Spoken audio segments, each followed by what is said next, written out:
Hey, what's going on YouTube? It's Thomas DeLauer, and today I'm talking about net carbohydrates. Sounds like something super simple, but the reason I want to do this video is to clear up any of the confusion that is surrounding net carbohydrates, fiber, sugar alcohols, and the world of ketosis specifically. But first, I have to break down what exactly a net carbohydrate is. You see, when you look at a nutrition label, sometimes you'll see total carbohydrates, and then you'll see net carbohydrates.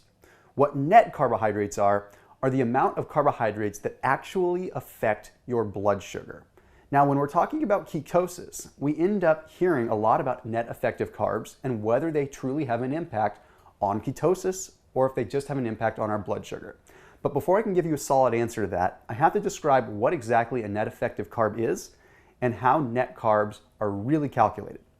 So for example, if you look at a nutrition label and you see that it has 20 grams of total carbohydrates, and then you see that it has 10 grams of fiber, well, those 10 grams of fiber are actually subtracted from the overall total carbohydrates, meaning it's leaving you with 10 grams of net carbohydrates that actually have an effect.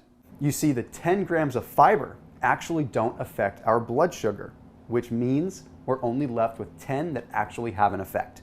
Now, there's other things that can affect overall carbohydrates, overall net carbs. We have to look at sugar alcohols. So sometimes if you have something that's sugar-free, you may be surprised when you first look at the label and see that there's still 20 grams of carbohydrates in it. Well, how is that low carb or sugar-free?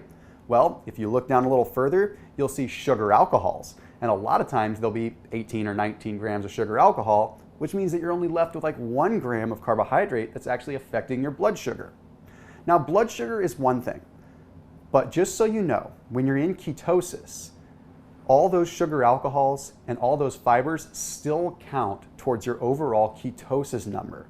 So even if your overall net carbs are only at 10 grams, but your overall total carbs are at 50 or 60, it can still knock you out of that ketogenic state. But anyway, for the record, it's just important that you know exactly what a net carb is, especially when we refer to it in another video. Don't let it be the end-all be-all. Don't live and die by it.